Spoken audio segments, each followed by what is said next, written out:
Throughout the past 2.5 years, the Informer has been a vocal critic of Premier Dan Andrews and his government, and we think for very good reason. We've long held the belief, more than most other media outlets, Dan Andrews is not only consumed by ego, but his actions and his lack of transparency and regular controversy have diminished the status of the office of the Premier, bastardising it beyond recognition to maintain that power and use it beyond the reasonable expectations of any Premier. Andrews has gone to extraordinary lengths to not only keep and maintain power, but build, manipulate, scam, and create what has almost become an impenetrable fortress. It seems to have become Victoria's political version of the Iron Dome. Dan Andrews and the Victorian government have been mired in scandal and allegations of corruption. And with all the scandals that continue to tarnish Victoria and the office of the Premier, there's little wonder that Victorian Ombudsman Deborah Glass now has her sights set on investigating the savage executive purge and mass hiring of replacement staff at the Department of Justice and the politicisation of the public service under Andrews' government. The investigation adds to the litany of allegations of corruption that hang over Andrews and his government. And it's Andrews' political appointee, lacky, and departmental secretary, Rebecca Falkingham, who's overseeing the Red Wedding. The term is a reference to one of the bloodiest scenes in a Game of Thrones, for those who haven't seen it. And what's fascinating are the whistleblowers within the department concerned about a system of patronage where people who work with Falkingham at the Department of the Premier and Cabinet were wrangled into high-paying jobs through an irregular recruitment process. Now, documents, probative few, but we've seen at the Informer, and we're citing, detailing a process entitled bulk exec. Now, these very documents outline a mass hiring and firing of senior staff within the department, which totaled some 37 executives selected over the space of just 2 hours at a May 2019 meeting of Falkingham and a board.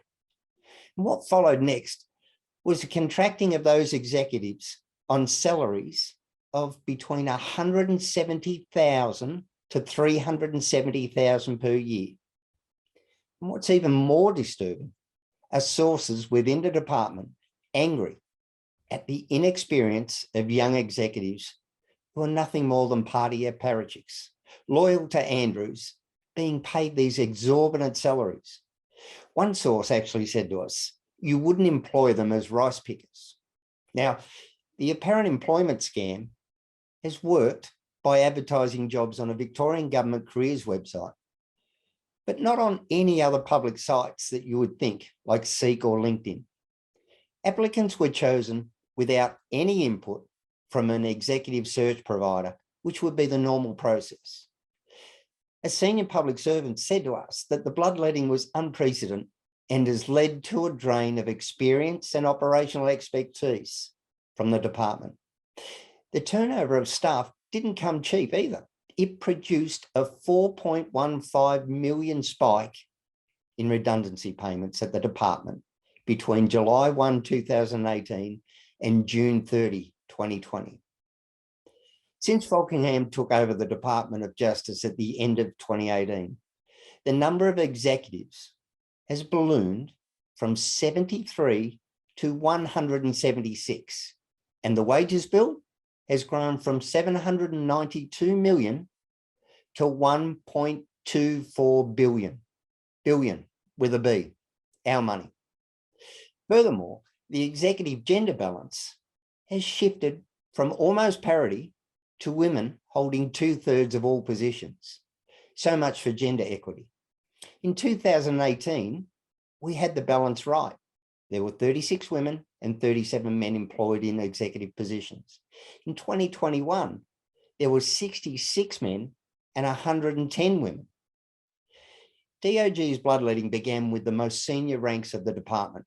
7 of 8 replacement deputy secretaries were recruited from a new board of management. They worked with Falkingham in the Department of Premier and Cabinet, and it's a secret department. When Falkingham was put in charge of the DOJ, her mandate was to overhaul the policy focus, processes, personnel, and culture of a bureaucracy notorious for being resistant to change. Public servants familiar with the mass hiring claim, the internal advertisements prompted about 480 people to apply for executive positions. Falkingham and her new deputy secretaries then selected a shortlist of people to be interviewed. Now, our sources describe that it was basically, we know these people, so they are the ones that will go through to the interview with these roles in mind.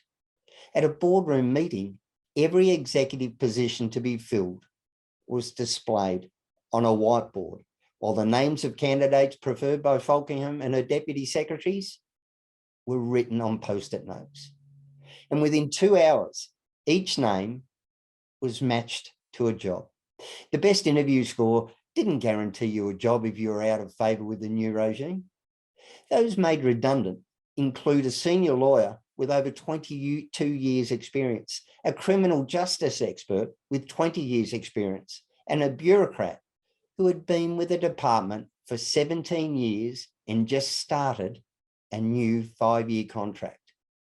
Now, the Informer's right to consistently ask questions and challenge Andrew's behaviour, or anyone in government that lives on our taxpayer dollars. He needs to be held to account. And Deborah Glass, our Ombudsman, is just the right person to expose what is rotten in Victoria and continues under this regime.